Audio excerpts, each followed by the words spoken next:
there and welcome back to another video.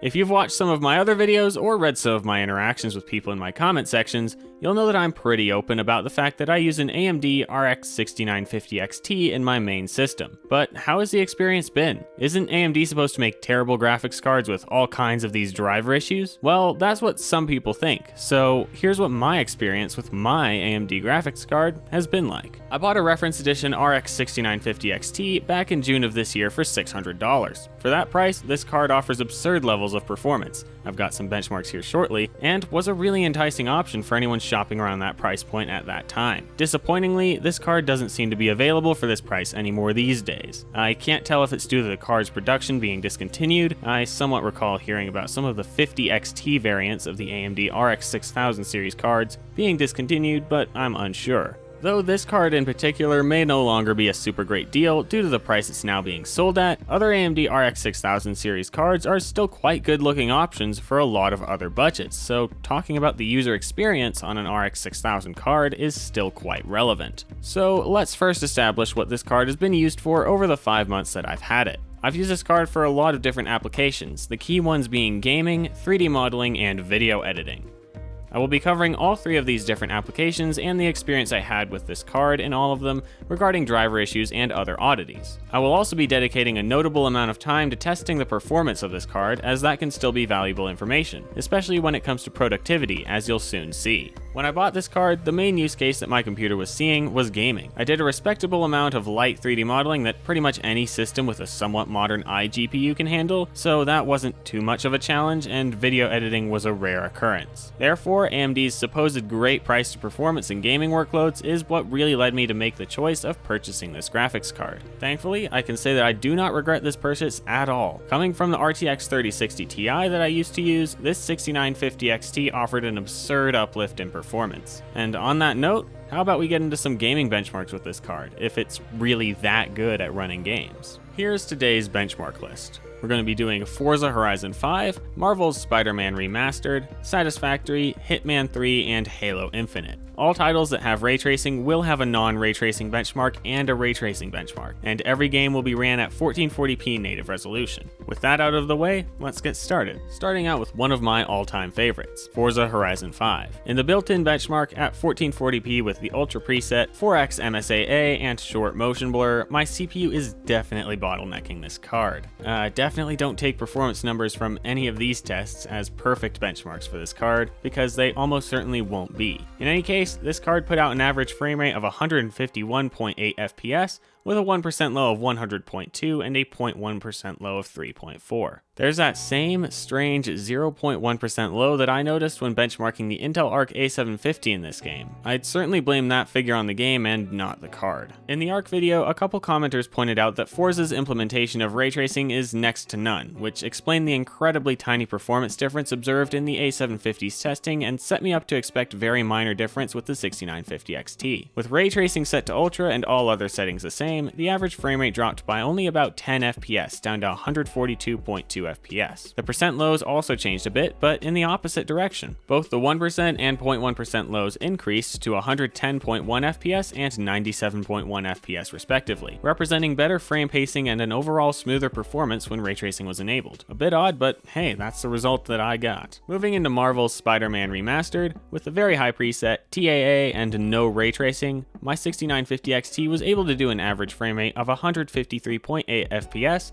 with a 1% low of 86.1 FPS and a 0.1% low of 46.7. Quite respectable performance coming from this card without ray tracing. Let's see just how much it drops with ray tracing enabled, because it's pretty common knowledge that AMD cards struggle with RT more than other brands. With all of the ray tracing settings set to high, everything else remaining the same, we see the average frame rate drop down to 101 FPS. That's a pretty massive drop, though still a more than playable experience at 1440p Ultra with RT set to high. The 1% low is the only other figure that experienced a notable change, dropping from 86.1 FPS to 62.2. The 0.1% low stayed nearly identical. Next up comes Satisfactory, a title I really enjoy but that can be quite stuttery at times. so I'll mainly be looking at average frame rates here, as the percentile lows are pretty bad and unfair metrics. Satisfactory doesn't have a direct setting for ray tracing on or off, but since the last time I've tested this game, there's been a massive update bringing a notable visual overhaul and a new toggleable lighting feature, Unreal Engine 5's Lumen, which, if I'm understanding correctly, utilizes software ray tracing. However, before I get ahead of myself, let's talk about the performance without Lumen enabled. The average frame rate at 1440p Ultra without Lumen enabled was 151.8 FPS. The percentile lows are on screen if you're interested, but as mentioned before, they're not a fair representation of the card and are more a representation of the nature of Satisfactory. Keeping all of my settings the exact same, except this time turning on Lumen Global Illumination and setting it to high, we see a gigantic visual difference. I have to admit, even though this may not be the greatest lighting to actually play the game with, it is really pretty. You know what isn't so pretty though? That Radeon ray tracing performance. The average frame rate has now dropped all the way down to 85.3 FPS. That's almost a 50% decrease. Once more, percentile lows are on screen for those interested, and the AMD ray tracing suffrage is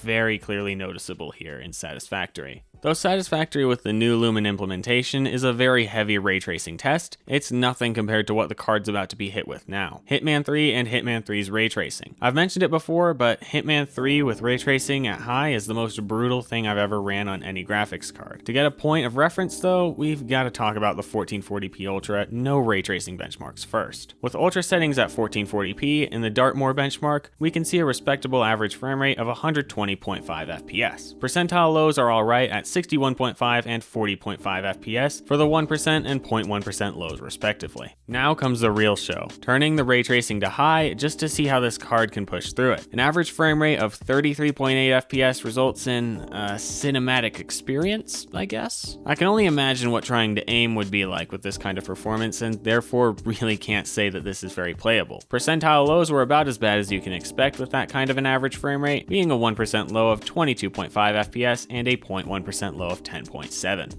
Off to the final benchmark of this short little testing suite, Halo Infinite. This time, I actually have 3 different tests for Halo Infinite, as there are 3 different situations where very different performance metrics can be observed. First off is the campaign, which does not have any ray tracing available in it and is quite heavy to run compared to the arena maps. In my campaign benchmark at 1440p Ultra, I got an average frame rate of 159 FPS with a 1% low of 35.7 and a 0.1% low of 1.1 FPS. Just for reference, those lows don't feel representative of the real experience, as I don't recall feeling them while playing through the short portion of the campaign that I did play through. In an arena map, specifically Bazaar because it had a lot of sunlight, which will be important here soon, the average frame rate is surprisingly similar to the campaign frame rate, which I haven't observed before. Maybe the result of a CPU bottleneck. In any case, the average frame rate was 152.3 FPS with a 1% low and a 0.1% low of 118 and 99.3 FPS respectively. Many thanks to the commenters that pointed out in my Intel Arc video that Halo Infinite's ray tracing option is only available in arena/multiplayer, so now I can test the ray tracing performance in this game. With ray trace sun shadows set to high, this is why I chose a sunny map, the average frame rate dropped down to 114.6 FPS and the percentile lows dropped minorly to 91.6 FPS for the 1% low and 78.3 FPS for the 0.1% low. Quite a noticeable difference in that average frame rate with RT enabled, and I'm starting to see a bit of a trend here. After looking at all of these benchmarks, it's clear for playing games with pure rasterization performance and no ray tracing enabled that an RX 6000 card is really effective. When enabling ray tracing, performance does tend to take a pretty steep drop off, so if gaming with ray tracing is your main goal and really important to you, you might want to reconsider an AMD RX 6000 series card. But if you're looking for a card great at rasterization performance, you're in luck, because with great general rasterization performance, these AMD RX 6000 series cards can play pretty much all the games you want.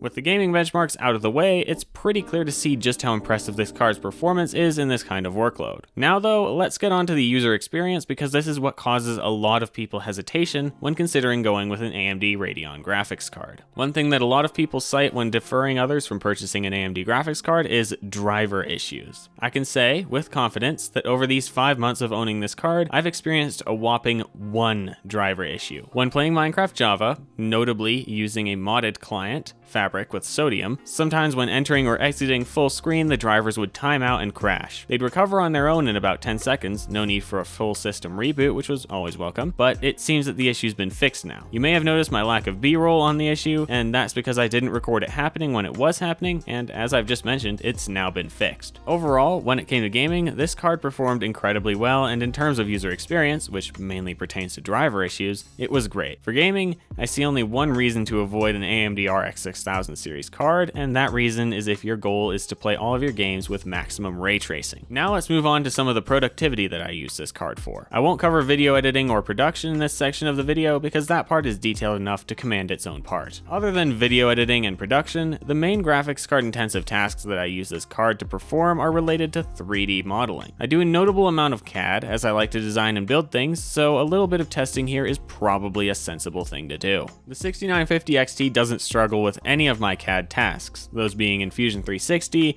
the built-in Windows 3D Viewer, Cura, or any other CAD software with a 3D engine. Though this really shouldn't be a surprise for anyone. It's AMD's flagship RX 6000 GPU. It better be able to render basic 3D models. What's really meaningful with these tests is that I didn't have any weirdness with compatibility, hardware acceleration effectiveness, or drivers in any of the programs I've tested it in. Within these few programs I've been using the card in, there's been absolutely no hiccups in that regard. This has become quite a short part of the video. I wish I had more to say on the card's performance or compatibility here. In reality though, the best I can really say is that it runs Fusion and Cura just like any graphics card should, so hey, a thumbs up there. Let me know in the comments what programs you think would be good programs to include in this section of testing in the future. I'd love to consider adding some more to my suite. Already looking at Blender, but learning that seems too daunting a task to take on right at this moment. Next up is the much more interesting and detailed productivity test for this card, video editing. If you've watched my video on the Intel Arc A750, you've probably already got a bit of an idea on what I'll be saying about this card. But for those that haven't watched that video, let's start from the beginning in full detail. My system's CPU is definitely a noticeable point of weakness when it comes to using DaVinci Resolve, as it's an overclocked 11900K, which is about equivalent to a Ryzen 7 5800X. But when I tested the Arc card, even though there was this CPU bottleneck, I learned just how lackluster the performance of the 6950 XT really was in Resolve. Overall, when editing the unaltered 4K 30fps H.264 130 megabit per second footage my camera puts out, man that's a mouthful, the Radeon just feels slower, less responsive, and like it's doing far less for the system than it really should be. A large part of this at least appears to be due to DaVinci Resolve not really utilizing my GPU, which is definitely odd. I would have expected better AMD GPU acceleration, but sadly it's really not great. The only plus to this specific RX 6000 card in Resolve is the 16GB of VRAM, as Resolve does appreciate some VRAM. In addition to the mediocre feeling performance on the timeline, the encoders on this card leave a lot to be desired. Something to keep in mind when considering a purchase of an AMD RX 6000 card is that none of them will have AV1 encoding available to them. Notably, an NVIDIA RTX 30 series card also won't have this, but it's worth keeping in mind. The lack of AV1 isn't too egregious, as many people don't need AV1 encoding, and many more people benefit from AV1 decoding, which most cards RTX 30 series and newer have, including these ones. So that leaves this card with its H.264 and H.265 encoders. I really haven't played much with the H.264 encoder, and I don't plan to, because there isn't too much reason to still use H.264 these days, unless you need it for compatibility reasons. I have used the H.265 encoder on this card a lot though, and it's not a bad encoder.